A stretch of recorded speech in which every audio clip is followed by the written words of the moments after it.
Star Wars, best place for below average Star Wars.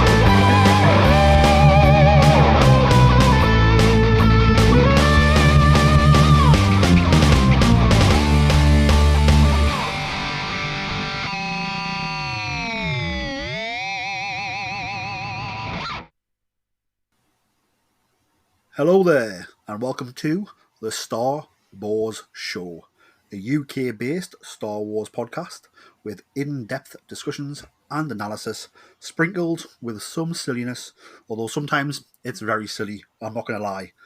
I am one of your hosts, the Geordie Jedi Pete.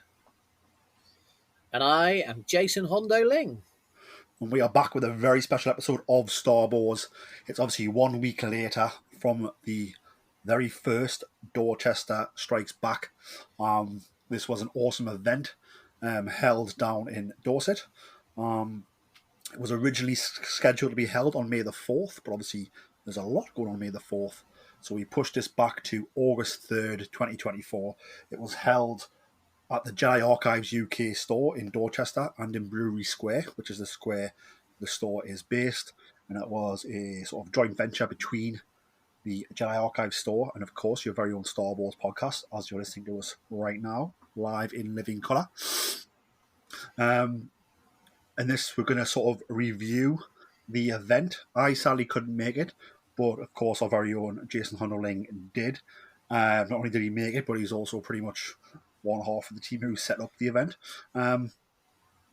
First of all, Jason, tell us how pleased you are with how you think the event went, and then talk to us about how the event started in your mind, and then we'll go from there. Yeah, for me, the event completely exceeded my expectations. I've got to thank everyone that took part, everyone who came along. Some people actually stayed there just the entire day, just watching what was going on and enjoying everything.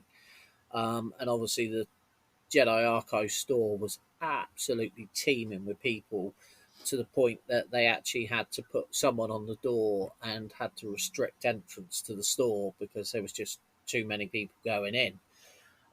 So from that point of view, it was an absolutely amazing event. Obviously, from my point of view, it started out as a dream, really. I've always wanted to host a event down in this neck of the woods.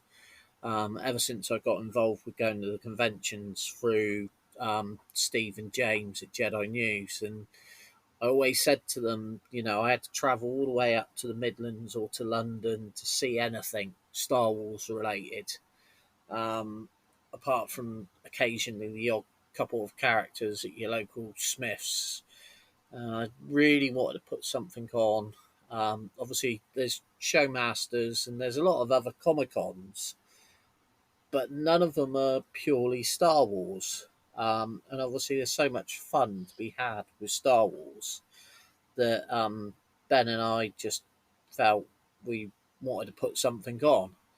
So, we sort of talked about it, and obviously Brewery Square was the perfect venue. Although we were praying it didn't rain, and it didn't, just a few spits. But basically, you know, it's a large open area. We had a stage set up with full PA system. And yeah, really, we just went live from 10 o'clock in the morning. Obviously, we'd organised it for the guys from the UKG and the Mando Mercs to come along.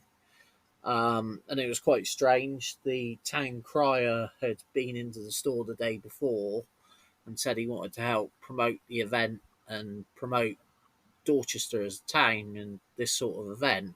So he turned up. So we had the town crier ringing in all the guys as they marched into the square. And, you know, at that point, I was up on stage with Steve at my side, luckily, and the show really began. And it was crazy. A lot of it was done off the hoof.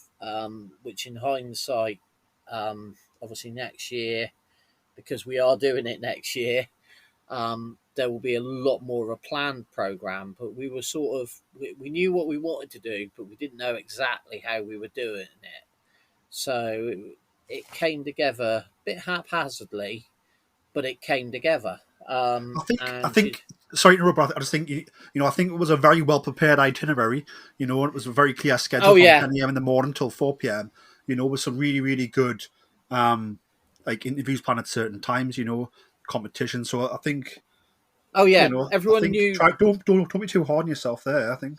Yeah, no, everyone knew what was going on, and we had a lot of stuff set up. But there was a lot of stuff that trying to keep the crowd there. But we did it, and the Mando Mercs and the UK Garrison, I think it's safe to say that they absolutely loved it, because they experienced something. They've seen it obviously at other events, but it was a lot more. How do you say, closer community, I suppose, in a certain way. But it was really good to see the reaction of the crowds when all the guys were there in the square. Um, and yeah, no, the itinerary, if I take you through it, obviously we start off the day with the intro of the Mandos and the UK Garrison. And that was, seeing them troop in to the Star Wars theme was brilliant. And we literally just said to the crowd, okay, we've got an hour before the first interview, get a chance to have a photograph with all of these guys. And you will never have seen such a swarm of people as when they went in to get the photographs. It was amazing to watch from up on the stage. Obviously, you get that at events, but I think because it was like a circular area, you saw the crowd come in. And I'm looking forward. There is drone footage that's being edited of the whole day. So I'm looking forward to seeing the event through that. So obviously, then we had the first interview, which we're going to play on here with Jez Allinson, the Running Stormtrooper. And I'm so glad that we got Jez on the itinerary and we got him down to meet the crowd and to promote what he's done over the years. Because seeing the way the people reacted, and I think it was a bit of a shock for Jez. We set him up in the store. He had his mannequin with his armor and all his medals, and people were going in, chatting to him, talking about what he'd done. But I think for the first time he was actually getting asked for his autograph, and I think it was a little bit strange for him. But no, the reaction from everyone in Dorchester to Jez was really, really good. And next year we're going to have to try and, I think we'd like Jez to come back anyway as well, but I think we're going to have to find a few other guests to bring in. Not necessarily actors, but I think people within the Star Wars community that've got a story to tell. Because I think that's partly what made this event a little bit different, is that it was very much about the Star Wars community, and that was something that Ben and I would, Ben's ethos with the store is very much that, yeah, he's selling Star Wars stuff, but there's also a real big community. Now, it's got to be said, the guys that came into the store to help Ben, because obviously he was going to need extra people in the store, people demonstrating the games, all that sort of stuff. And they were all basically customers that normally go in, but they're also friends and part of the Jedi Archives community. And I think that was another thing that made the event really quite special, because it was also their event as well. So obviously people got to go in and watch the games being played, and some people were taking part in the games and everything. So that was also something a little bit different. And I know next year, I think Ben would like to expand. Yeah, and obviously speaking of bringing people together in the community, which Jedi Archive certainly has a fantastic community. Obviously, some awesome money was raised through raffle tickets and through the sale of event patches. that benefited the MS Society in the Kingfisher Ward, which is part of the Dorset County Hospital. I don't know if you talk to us about those raffle tickets and about the event patches and how pleased you are with the money that was raised for charities. Yeah, obviously, that was another reason for the event, was raising money. And two charities close to both Ben and myself were chosen. And it was, first off, the patches that Ben had designed. And it's okay, Pete, I have got a couple of patches to send up to you. Don't worry, I didn't let you go without. But the patches were really popular with the general public. Obviously, there was one design that was being sold to the general public. There was one design that was given to all of the helpers, and there was another design that was handed out as prizes during the day for people that took part. We had some quizzes going on. We had some impressions going on, and all of those got prizes. But yeah, the actual raffle that we did, I've got to give a big shout out to Jedi News and Steve and James for helping us out with a plethora of books that we gave away. And then obviously Ben had organised, we gave away two lightsabers, two brilliant pieces of art that were donated by one of the guys that was helping out. And they were both actually signed pieces of art. So you had one that was signed by Jez, and another one that was signed by all of the UK Garrison and Mando Mercs guys that were taking part in the day. So a couple of people got some really nice pieces of artwork that were tied to the event. The reaction, people were buying the tickets left, right, and centre. We had a guy set up on the door of Jedi Archives, and he was just taking the tickets, doing the tickets. And I think it caught the guys in the shop off guard with how many tickets we sold, because then they had to quickly fold them all, ready for me to draw up on the stage. So that was something always fun doing a raffle. I've done lots of presentations of raffles and that, and you never really know what's going to happen. And I've got to give a big shout out to one of the guys from the Mando Mercs, Carl, who won a prize, but because it wasn't a lightsaber and because it was actually a picture of Lord Vader, he donated it back to the raffle. So big shout out. And yes, the raffle went down really well, and that was our close to the day. So it gave us the opportunity then to get up on the stage, hand out the prizes, and then say thank you to everyone. But obviously, as well as the raffle going on through the day, there was the costuming competitions, and they were absolutely brilliant. Yeah, so I mean, we've had the fundraising aspect we've talked about through the sort of the raffle draw and the sale of the patches. Cannot wait to see the patches in person as well. So thank you very much for that. Obviously, we had Jez Allinson, the Running Stromtrooper, who you managed to interview and also set up in the shop for people to meet. So yeah, speaking of costumes, obviously the UK Garrison and the Mando Mercs were both there in attendance, looking awesome from the pictures I've seen. What were some of your favourite costumes on display there, being displayed? Right, well, obviously, the UK Garrison and Mando Mercs, we have four Mandos that are all part of Mando Mercs, and as is explained in the interviews, is that they can customise their costumes, and they're all awesome. And the guys did a brilliant job. And then obviously the UK Garrison, so we had a Vader, we had a Boba Fett, we had two Stormtroopers, I think it was, and a Sand Trooper, and then we had an Imperial officer. And those guys, they were absolutely brilliant. And the thing with the UK Garrison is they stay in character. And the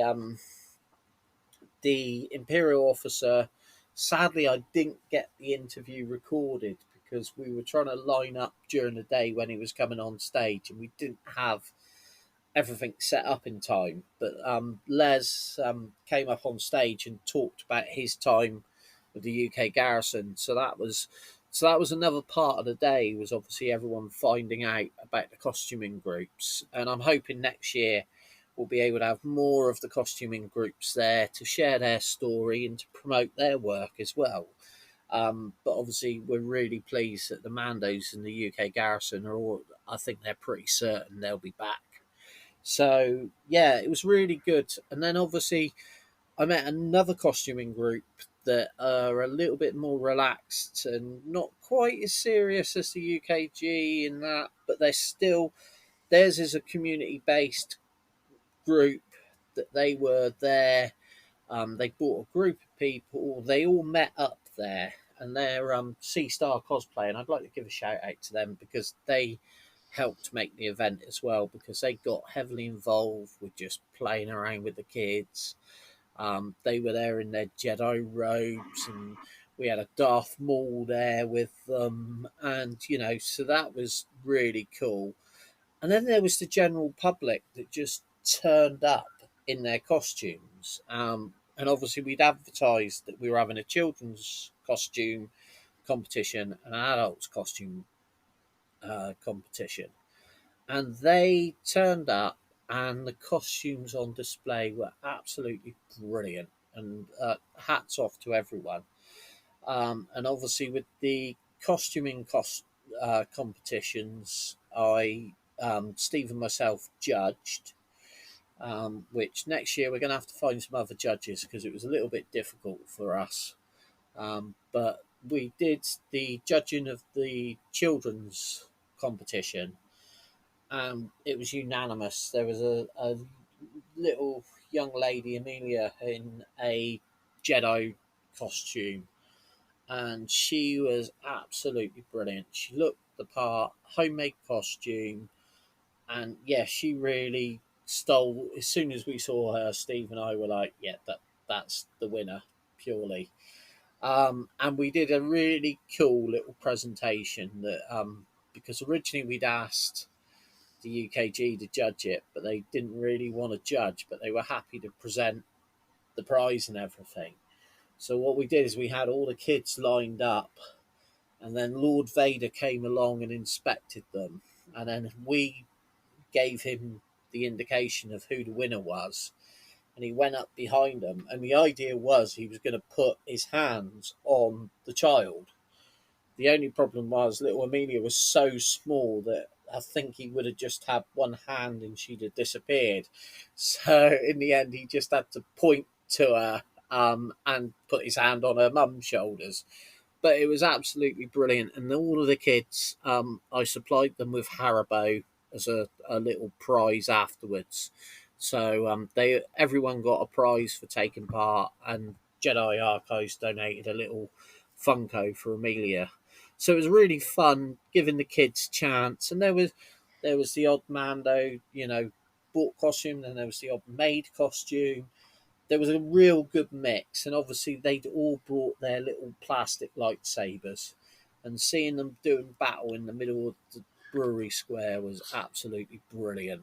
I wanted to join in, but I didn't have time to get my sabers down and out and play around, but maybe next year. Then the adult competition, again, we had a really, really good turnout.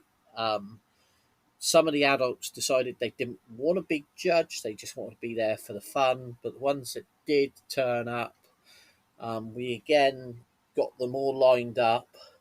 We had the kids lined up in front of the stage in a line. And then we selected the winner of the prize, and we asked them to come up to the stage where we had one of the Princess Leia's in attendance there to hand over a Yavin medal. And the guy who won it, sadly, I can't remember what his name was. I should have written it down at the time. That's another thing I learned very quickly. Next time, pen and pad at the ready. But he did a really cool costume of the homeless trooper from Obi-Wan. and he was there all bedraggled with his helmet collecting. So when he came up to collect his prize, he walked down through the kids, and he was literally going over to each of them, asking them for money, and they were pretending to chuck money into his hat. So it was really cool, sort of seeing that where everyone just joined in and participated. It was one of the things that made the day, I think. But hopefully, I think all of that footage will be coming very soon with the drone footage. So once I've got that from Ben, we will be able to post that on our YouTube channel so that everyone can see it. Yeah, that'll be fantastic. So I just want to talk about, obviously, I think the total's now well over £1,200 raised for the charities, obviously through the sale of event patches, the raffles and other donations, which is fantastic. Obviously, there's sort of two live podcasts as well as the other shenanigans going on around the live stage. Obviously, we have the interview with Jez, the Running Stromtrooper, and then you also interviewed two people, Simon and Wayne, from the Mando Mercs. I don't know if you want to talk about that interview. Yeah. There's the guys from the Mando Mercs. I've got a bit of a personal love for the Mando Mercs because, one, obviously, I love the Mandalorian and everything, but the guys at the Mando Mercs really sort of took me under their wing sort of thing over the last few years. I met Simon, trying to think, it must have been 4 or 5 years ago now, at Showmasters event down in Bournemouth. And I'll be fair, it wasn't the greatest event. There wasn't a lot of Star Wars stuff going on there. I'd gone down to cover it for Jedi News. Within an hour, I'd pretty much done the event. So I met up with the Mando Mercs. It was the first time I'd come across them at an event. And I ended up spending 2 or 3 hours just stood talking to the different guys and that. I really got the taste for it. And as I keep saying, I'm going to do the armour. And Simon, you'll hear in the interview, they said, you've got to do it.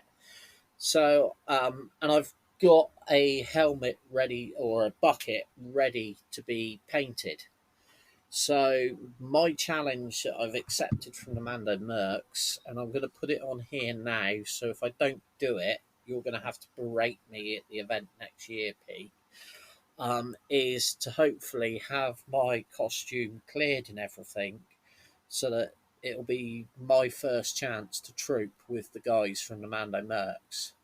And I've got to say, the interview, I think it shows, they're a real family sort of group.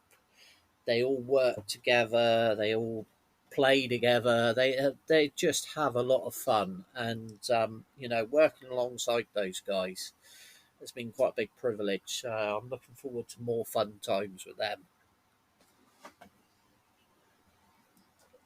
Awesome stuff. Also, throughout the day, there was obviously, like as you mentioned, spot prize competitions, quizzes, Star Wars posters, and impersonations of Wookiees and TIE Fighters. That kept everyone entertained.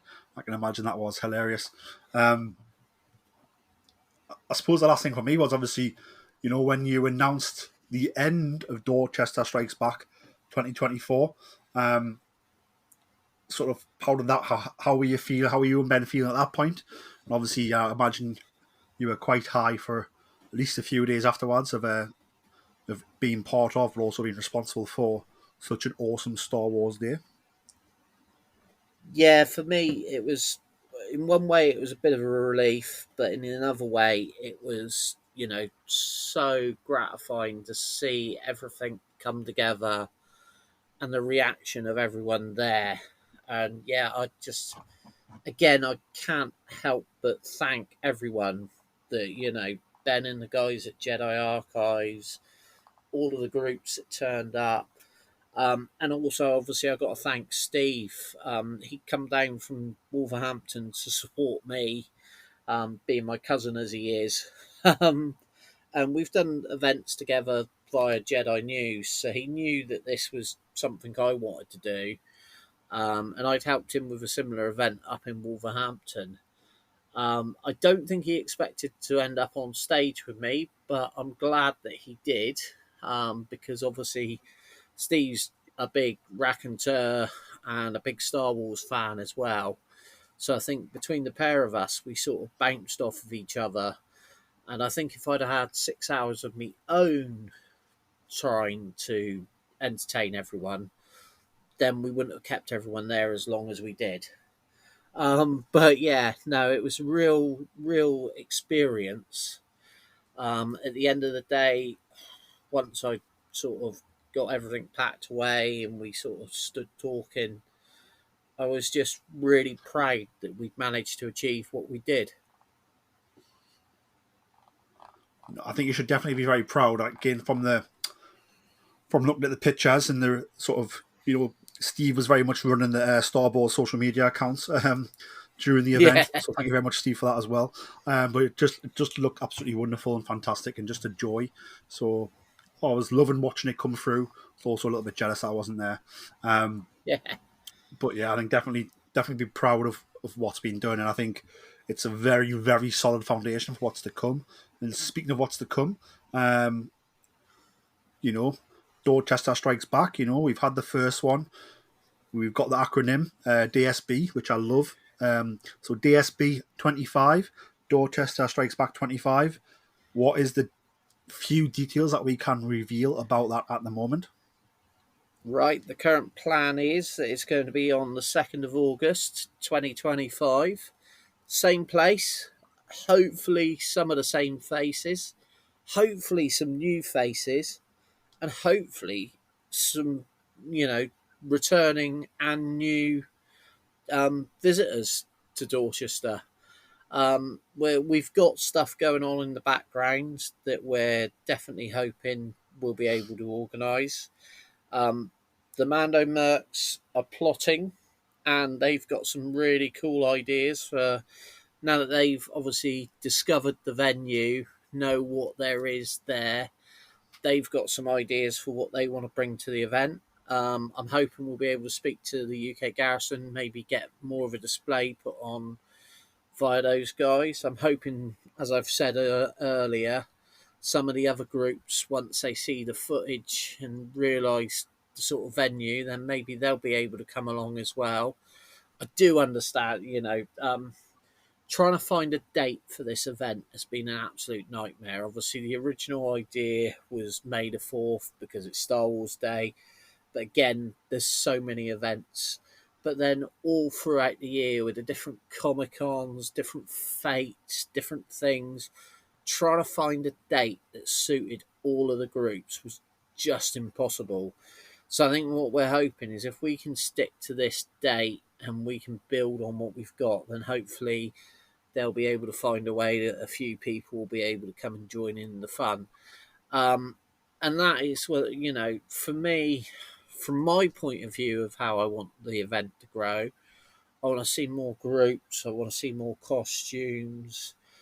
I want to hopefully bring more of Star Wars to Dorchester, because I think we've already proven. I've been banging this drum for so many years that the Southwest needed a Star Wars event, and I think considering how we advertise this pretty much through social media and just got it out there for the amount of people that turned up on the day, I think it's proof that there's definitely an appetite for this event.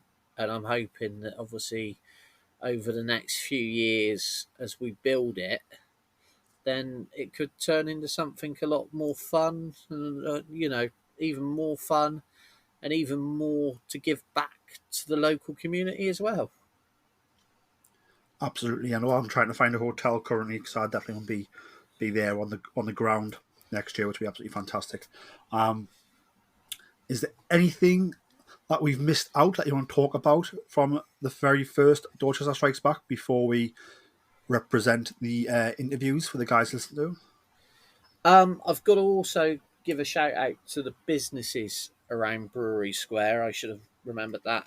Nando's, who supplied food for the costuming groups. Then there was Wagamama's, who supplied food for all of us after we'd had the event and needed feeding. and then also to Seventh Seal, who supplied us with an area for the changing area at last minute, as well as supplying us with coffee for 8 a day, which me and Steve definitely needed. But that was the whole thing. That was another thing that obviously by doing it in Brewery Square is a community, a shopping community in all essence. You know, the businesses work together, support each other, and they definitely put on for supporting the event as well. You know, there was pop-up bars outside for people to go to. There was eatery. You know, I think it's safe to say that all the eateries were chock-a-block with people that had turned up for the event. So all in all, it brought something.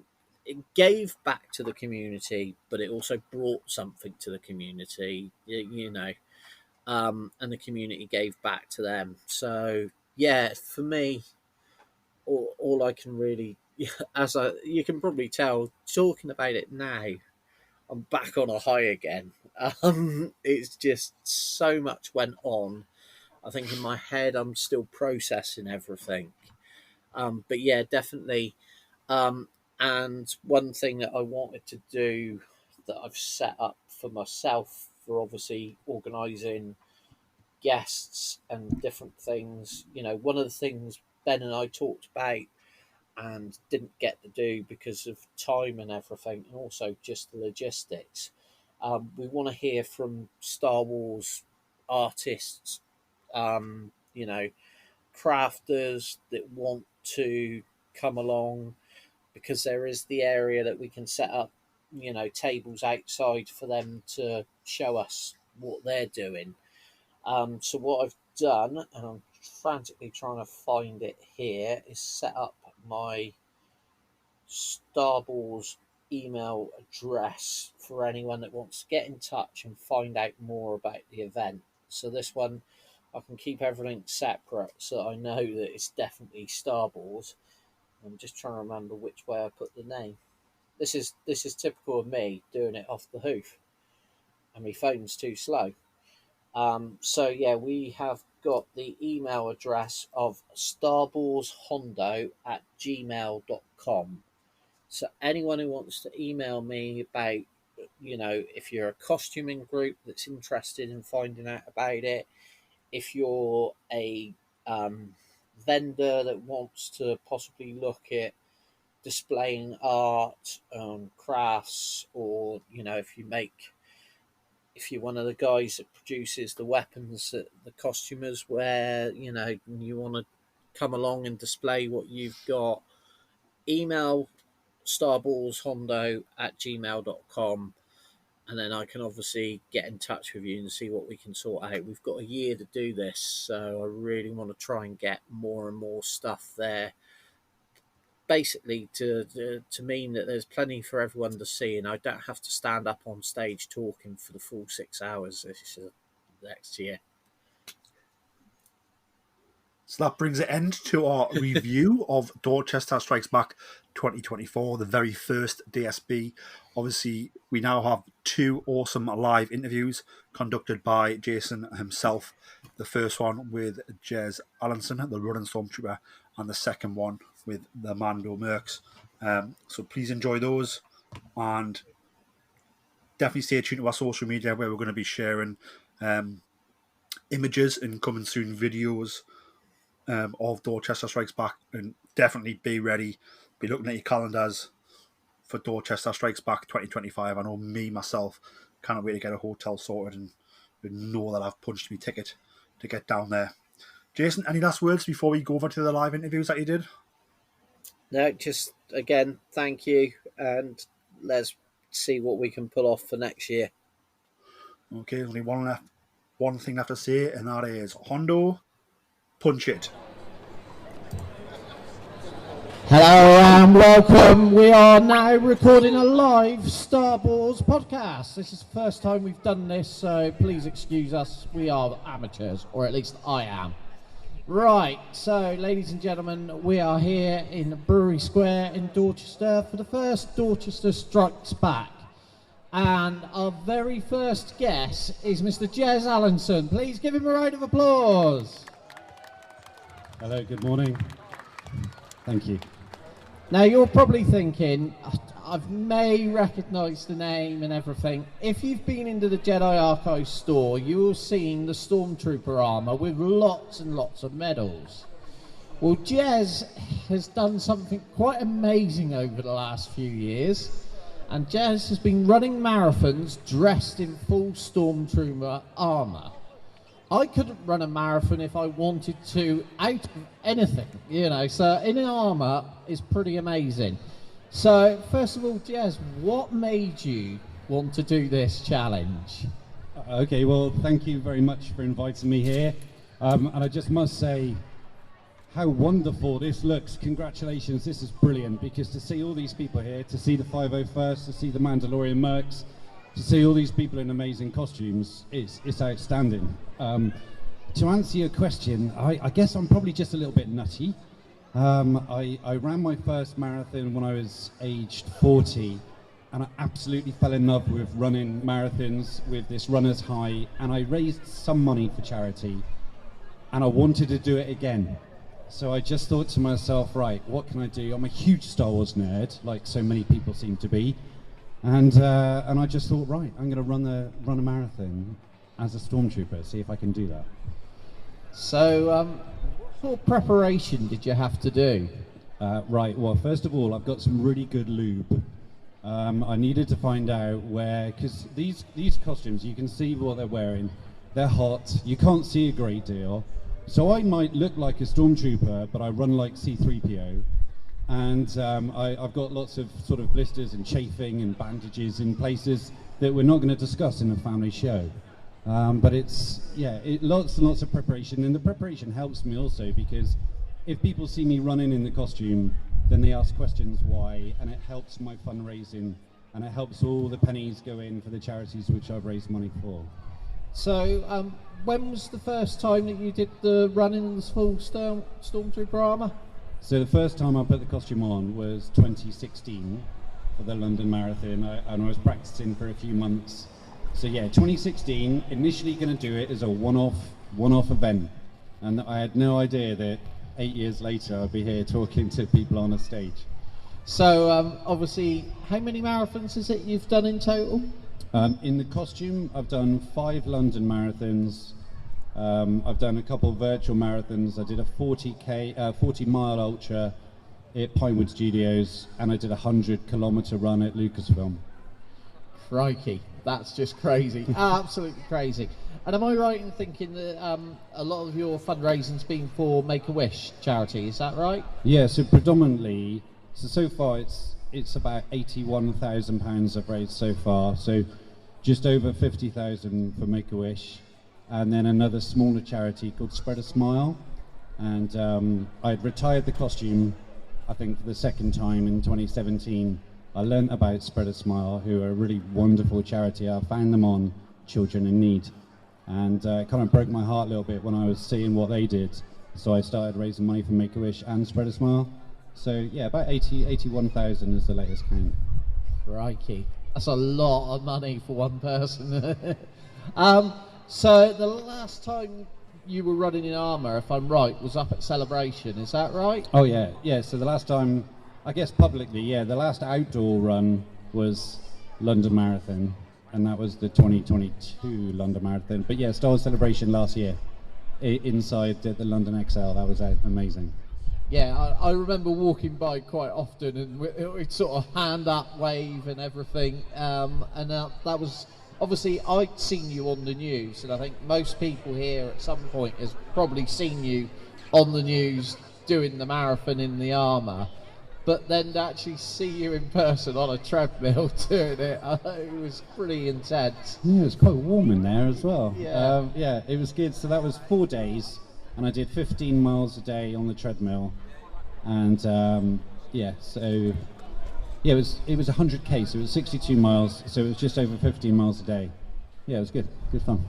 So tell us a bit about how you ended up at Pinewood Studios. Okay, it's rule number one really, which we grow up with, is just, I guess, be polite, right? So, treat others as you want to be treated, all that sort of stuff. So when I was doing the 2016 London Marathon, I Pinewood Studios is the home of where Star Wars is made now, so I wrote to Pinewood because I wanted to be able to have a photograph outside their studios.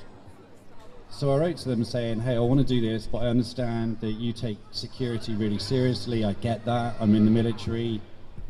So can I please have a photograph outside? If you don't want me to, that's cool. I won't turn up. But I'd rather ask and get told no than turn up and have a problem. And they sort of welcomed me with open arms. And the stories which I've got with Pinewood have been amazing. We've had a very good collaboration between the two. So I think they even got you to switch on the Christmas lights, didn't they? Yeah, that was a very strange one. So there was one event where I had the Christmas lights to turn on. They said to me, come and turn on the Christmas lights with a member of the local parish council and a member of the local Amdram society. And I turned up and the Amdram people were dressed as a pantomime cow. It was really weird. So I've got this photograph of a stormtrooper next to a Christmas tree with a pantomime cow, and then a local councillor with their big sort of chain on. It just looks really weird, but also very British, and therefore normal. Exactly, that's all we can ask for, really. So, through your adventures, have you met anyone famous from Star Wars world, and how are those encounters occurred? Yeah, I guess the main one was Mr. Glover from Solo when I was at Pinewood when Solo was being filmed. But that was in the gentleman's toilets. That was a urinal next to me. I was half undressed as a stormtrooper. It's not really something I'd like to discuss too much, really. It was rather embarrassing, but there we go. So, obviously, with the running and everything, and also, I believe you're in the military. Yeah. So have you had any interesting incidents whilst you've been actually at work? Yeah, okay. So I've done a few runs with work. But in 2020 I did my 1,000-mile challenge. So that was an interesting year because when I decided to go for the 1,000-mile challenge, Disney had contacted me and said, let's do something big, do something good next year. No one realised that COVID was just around the corner, so I was having to do 1,000 miles throughout the year in 2020. But I also had to go off to Afghanistan with work. So I was running a helicopter detachment in Kabul. So I ran 284 miles in Afghanistan, which was 6,000 feet. So that was literally a mile high. But there were two instances, I guess. One is I was running at my little helicopter landing site, which was right next to the runway, and at night time, because I had to run at night time because it was so hot, a 747 cargo plane was just taxiing past, and then I just saw it put the brakes on rather sharply, and then I saw someone's face appear at the cockpit of this 747, just take a photograph and then just carry on taxiing, which was just, I don't know, I guess it was surreal for me, but it was also surreal for them, and seeing a stormtrooper in Kabul running around. I was going to say, there's a pilot somewhere with a very interesting photograph in his album. Yeah. But I guess the other one was, I was running along, and I was really, really quite tired. So I just, every now and then, I would just shut my eyes, just because I was quite tired, and I knew that I just had, this little circuit to run. And I opened my eyes, and there was a wild dog just ahead of me, so I sort of put the brakes on, and I was a little bit concerned about this wild dog, and because of rabies and everything else. I mean, I've got pretty good armour, which should stop bites, but it was really weird. So for any of the guards watching, they would have just seen this dog and this sort of stormtrooper trying to shoo this dog away, and I was actually worried about a secondary dog coming along in sort of a little pincer movement, but it was just odd little things which have made me chuckle. Yeah. Sounds like you've had a lot of fun over the years. So where did you get your armour from? Right, okay, great question. So the idea was to just create the Running Stromtrooper. So I spoke with Jedi News. So it was Mr. Burns from Jedi News and also Mark Newbold. So it was James Burns and Mark Newbold when he was there. And I said, look, I want to do this. I'd known them quite well. And they put me in touch with someone from the 501st who had an old retired costume, so a gentleman called Stephen Buckley, who donated it to me as a one-off, there you go. in 2016. So it was fundraising all the way through, really, then. Yeah, right from the beginning, this thing was, right, I'm going to put some padding here, all that doesn't work, all that adds to the problems. And I've got my Under Armour bits and pieces. I run in the trainers. I do run in trainers. When you do 1,000 miles or even marathon, you really need to run in the trainers. I was going boots just aren't going to wear it, are they, really? No, if I can control something, the trainers are fine. Everything else is all original. And rubs and gets hot, and yeah, it's quite tricky. So the costume's retired now. Is it definitely retired? Yeah, you sound like my wife. So I have retired the costume, I don't know, like 3 or 4 times. So I have, and I'm now doing other things, because I say to people, it's like Sylvester Stallone should have stopped at Rocky 4, right? Rocky, amazing. Rocky 2, Mr. T, Rocky 3, brilliant. Rocky 4, legend. I'm not sure who has got Rocky 5 as their sort of top Rocky movie. You need to quit while you're ahead, right? You need to go and find something else. And after doing the 100K and then the 1,000s, I was just like, I'll pass the ball, let someone else have a go. Then Celebration came up. So I have retired it. The Running Stromtrooper is no more. But I have just been approached by a charity to do a sponsored hike for sickle cell in a couple of weeks at Henley. And I just might get involved with that, because I think that's a good charity for me to help. That's awesome. So it's not the running stormtrooper, it's more the strolling stormtrooper. Maybe. I'm not getting any younger. Yeah. Right then, I'm going to put something out here. Is there anyone here that's got a question for Jez? Anyone want to ask a question about the running stormtrooper? This is where, when you get a lot of people, when you think, who's going to be the one that braves it? No, well, in that case, I'm going to have to ask the one question. What is your favourite episode of Star Wars? Oh, wow. As in film? Either. Right, yeah, okay. Do you know what? I'm not sure if I have to have a favourite. Do I have to have a favourite? Because I keep on watching it and thinking, oh, that's amazing, I love that. And, I look at the movies, I look at Andor, I look at various different episodes and think, oh my goodness, I love that. I guess for me, everyone says Empire Strikes Back from an OT movie point of view, but I'm still a massive original New Hope, haunting melodies, binary sunset, all that sort of stuff. Can't beat it. It's the first, isn't it? Yeah, Right, the next question I've got for you is, what is your favourite piece of Star Wars merchandise, and how did you get it? Okay. I guess my favourite pieces, I've got a very, very I couldn't bring it here because it's mounted up on my wall. I think this is where I'm going. Am I going with this? Yeah, okay. So Pinewood Studios gave me a really wonderful framed best of luck with your with the London Marathon, raising money for Make-A-Wish, from everyone here at Pinewood Studios and Lucasfilm. And just because of, they put May the Force be with you as well. So for Lucasfilm to do that with Pinewood Studios, it's not merchandise per se, but it's, it's got all the Star Wars bits and pieces on it. I do love that. But I'm fortunate enough also to have my very first Star Wars figure, which I was bought in 1982. Awesome. So I guess from a merchandise point of view, that answers that question. Yeah, definitely.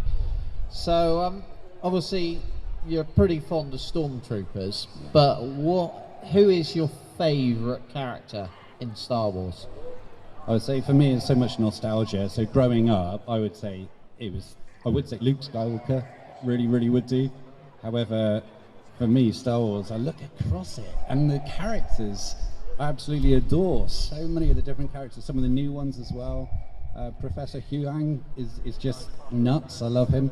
And like Andor, I think he's awesome. But for me, probably Luke Skywalker, with an honorary mention to Princess Leia. I like that, definitely. So you've come all the way down here today. Thank you very much for joining us. And also, we've got all your medals on display there in the store. So are you going to hang around so that people can come and have a chat and find out what you're up to? Yeah, I'd love to. And also, I should say, what is it you're actually up to now that you've the Stormtrooper outfit. Okay, thank you. So I have retired the Running Stromtrooper, so I now run as a blind and partially sighted runner's guide. So if someone who can't see, is partially sighted, wants to run a race, I'll be their guide next to them. But I also am a pacer, so last year I paced at the London Marathon, so one of these people with a flag on their back saying we'll do it in this time. So that's what I do for others, but I still run for me. Sometimes it's just quite nice to put my headphones on and just have a little bit of downtime. And that's it from the running point of view. But I now deliver a Running Stromtrooper project presentation for companies, or for businesses or organisations for Make-A-Wish. So if any organisation wants a 1 hour inspirational presentation, I can do that for £250 for Make-A-Wish. That's awesome. That's absolutely brilliant. Well, I've got to say thank you very much, Jez, for joining me here on stage today and sharing your story. Yeah, can we have a round of applause for Jez, please? Thank you very much. And obviously, as I said, Jez is over in the store and I'm sure he'll be wandering around today. And we're going to be carrying on with some fun and games later on. I'm also going to get a couple of the Mando Mercs to come up here and have a bit of a talk about their work and everything they do, and also someone from the UK Garrison. So we got a lot of people here that have done a lot for charity. Thank you very much and carry on enjoying the day. Thank you very much, Jez. Thank you.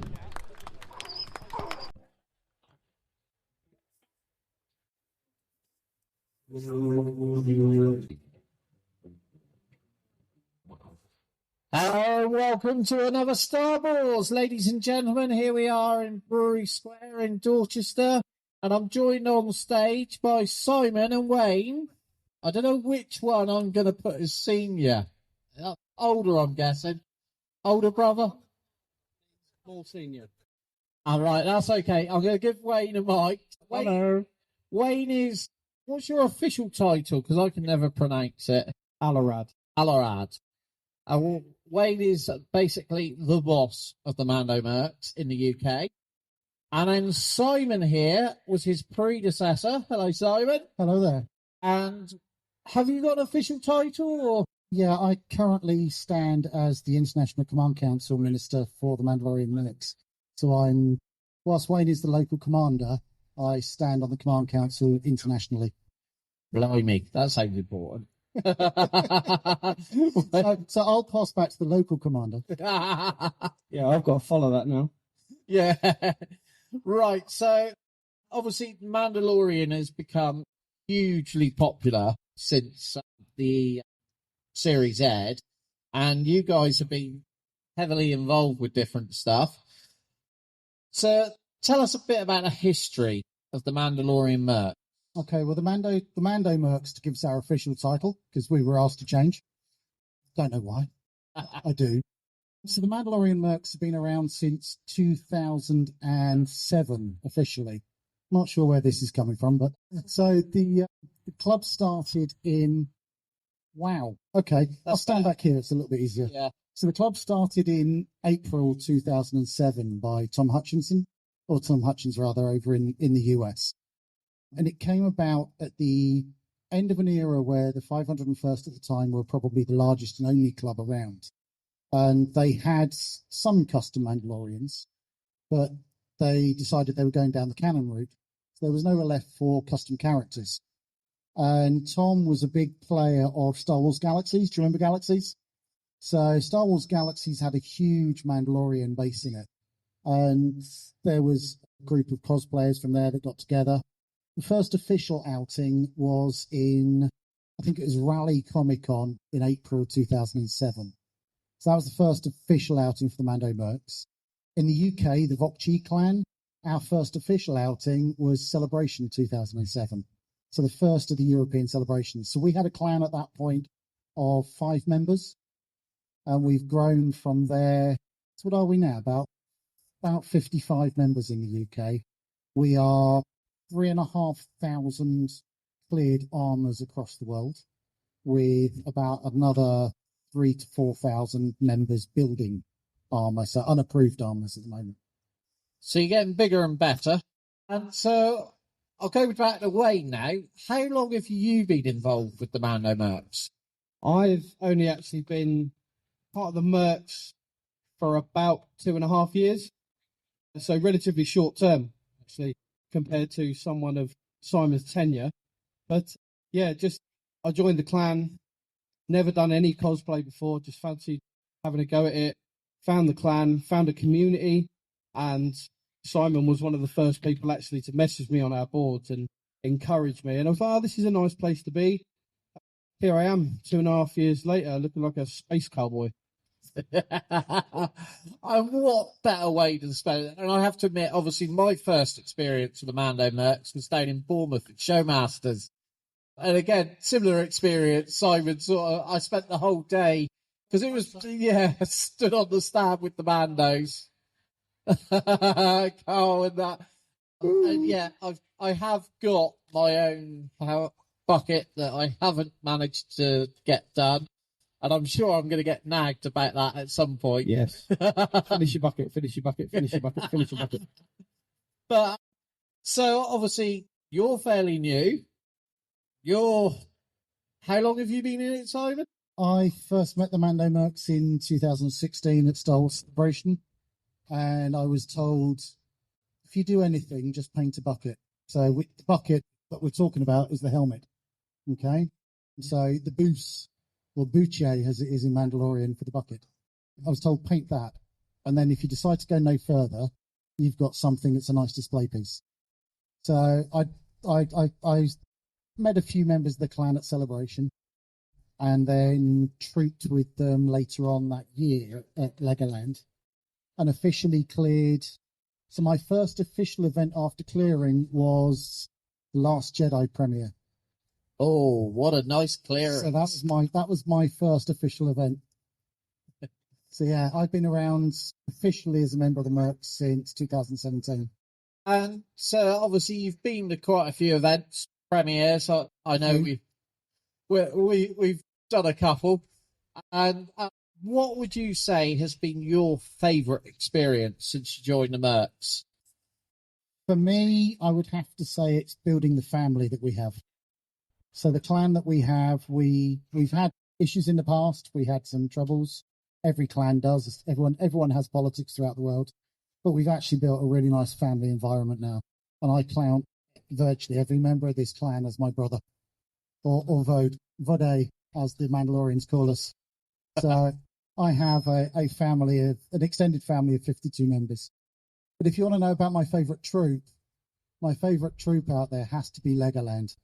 So back before Disney had Galaxy's Edge, they used to do an event at Legoland every year, and there would be probably 20 or 30 Mandalorians, maybe 100 Stormtroopers, a few Jedi, maybe about sort of 30 or 40 Jedi, rebels and everything. We just swarmed Legoland, and we entertained for the weekend.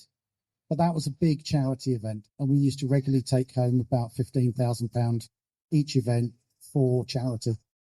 And that was the reason why I joined. I didn't join the club to be a costumer. I joined for the charity aspects. That's what keeps me here. So, Wayne, have you got a favourite troop that you've done so far? That's a very good question. My favourite troop was probably recently Four Kingdoms, which was only a few weeks back. Yeah, and for me, that was just a great troop because although we're obviously in armour, it's an event run at effectively an amusement park, but for the Royal British Legion. And I'm ex-military, so that's a charity that's close to my heart. But it's just an opportunity for us to get out, engage with people, much like we have today. And it's about just having fun in your armour rather than it being too serious. Because I think it's very easy for things to be taken too seriously sometimes. And I like to have fun. I'm wearing a cowboy hat. I have to admit, I've seen the photographs from Four Kingdoms, and it looked like you guys had an amazing time. And, what way to raise money for charity than to have a bit of fun? Absolutely. So I'm going to go to the usual questions that I do for everyone. So first one to you, Wayne. Who's your favourite Star Wars character? That's put me on the spot, isn't it? Don't worry, it's coming to you, Simon. He can't just go what he said either. Oh, God. Yeah, you take over and I'll think. Right, we're going to let Wayne have a bit of thinking time. Go on, Simon.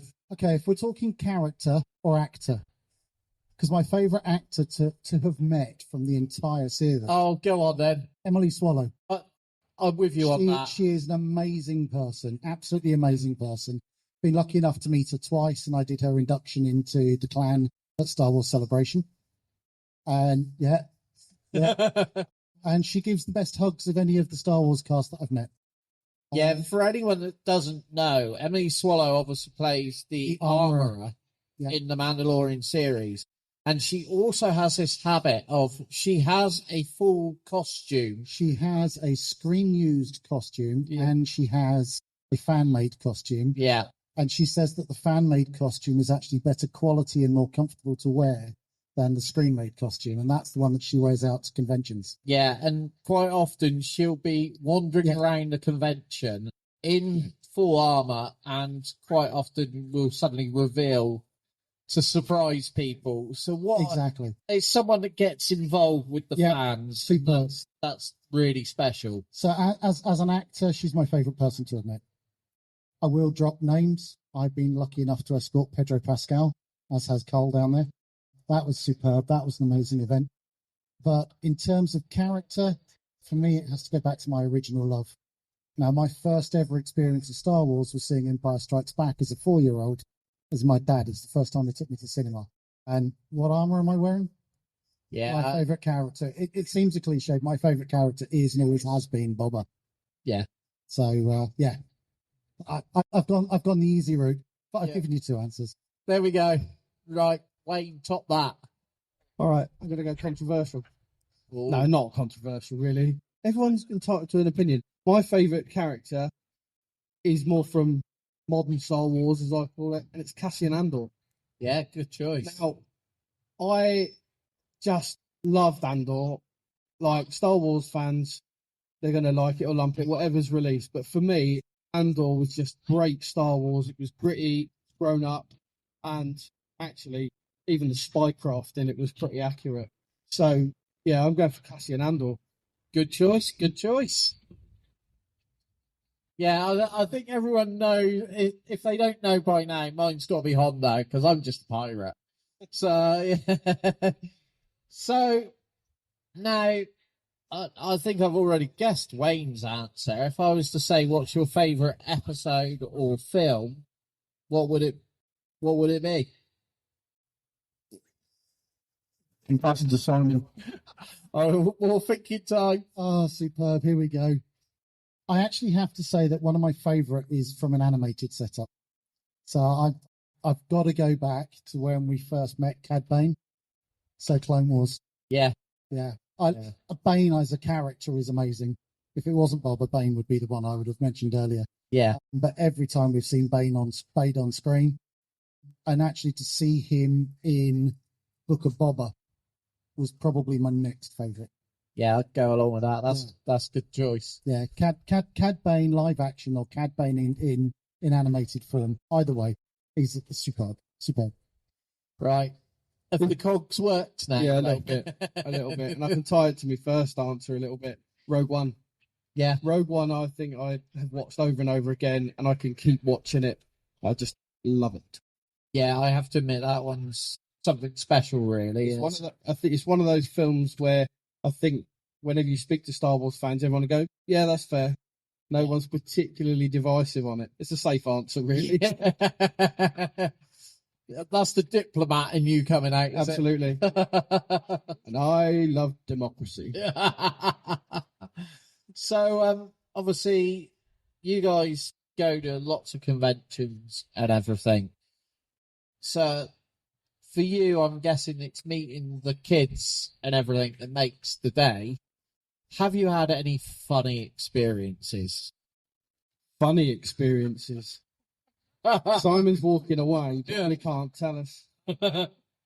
Me personally, yes, you are absolutely right. I love meeting people. Obviously, it's not just the kids, because I think adults do appreciate the costumes and what we do as much as anybody. But I do love seeing that smile on people. And funny experiences other than personal in-jokes with other mercs, which I'm not going to talk about on this podcast. I don't think I've had a particularly head-rolling moment, but it's all fun for me. Yeah. So, but I'm going to pass Simon over for probably a more inappropriate answer. Go on. Not necessarily inappropriate. The armor that I'm wearing today isn't my original armor. So my original armor had a lot more coverage to the lower area. So I used to wear a Mandalorian cod plate. And I love getting out there and having fun and enjoying being in armor, entertaining the crowds, keeping everyone happy. One occasion we had probably about a 3 or 4 year old that just saw me from across a plaza a little bit like this, to Legoland, and just ran headlong at me, threw her arms round my thigh, headbutted my codpiece and fell on the floor. So that's probably my most memorable interaction. But yeah, getting out there and just doing this was fun. Just seeing people's faces. This morning, seeing the kids that have come up to us for photos. But I do have to say, there are 2 groups of people other than the kids. And you're going to say it's the dads. Actually, no, it's not. It's the mums that come up for the photos. It's the mums that come up for the hugs, especially when you're in armour. Yeah, sorry, we've ruined the magic for some people by taking the helmets off, I'm didn't sorry. we? Yeah. Well, right, I tried this earlier and everyone was a little bit shy. Now, I'm hoping maybe because you're in costume, someone might say, yeah, let's have a go. Is there anyone who wants to ask the Mandalorian Mercs a question about costuming, about anything? If you want to ask a question, head this way. Oh, we got a little one. Yeah, I'm always happy to answer questions. I'll tell you what, I'm going to try this without getting any... This is the quickest I've moved. Oh, sorry. Right. What's your name? Sorry? Lucas. That's a good name. Good start. Can we come this way, Luke? I think... Oh, yeah, we're about right. Right, what's your question? I don't know. You don't know? Do you want to ask them maybe what's their favourite thing to eat? Who was their favourite thing to eat? Favourite thing to eat? I'm waiting for this. Ooh, that's interesting. Because I thought I knew the answer. That's an easy one for you, so I'll let you take this one first. My favourite thing to eat is lasagna. It's my favourite thing in the world. Easy answer. Simon? Pulled pork. In many a form. Well, that wasn't the answer I was expecting. Thank you very much for being brave. Right then. I'm coming up this way. Hey. Well, I think that's got to about all we can do now. Guys, thank you for coming and supporting the event today. How can the people get in touch with you if they want to find out more? If you want to find out more about us, you can search for the Mando Mercs, which is actually mandalorianmercs.org to find our website. You can join our forum. We're the Vok'Chi Clan. You can also follow us on Facebook and Instagram by searching Vok'Chi Clan, which is VOK''CHI Clan. It's almost like you practiced that, isn't it? Is there anything else you guys would like to say about the event or anything that's going on at the moment?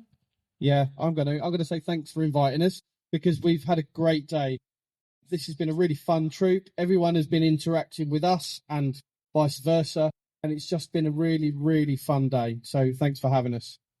It's been our pleasure. Thank you for coming. If I can echo that, it's been a great morning so far. It's not day's not over. We're here. We're still here to have fun. So come out, come say hello. And if you're interested in talking about how to make armor, come find us. Yeah, ask Carl. Carl's made 5 kits. About to make his 6th. Right, Carl, be seeing you later. Okay.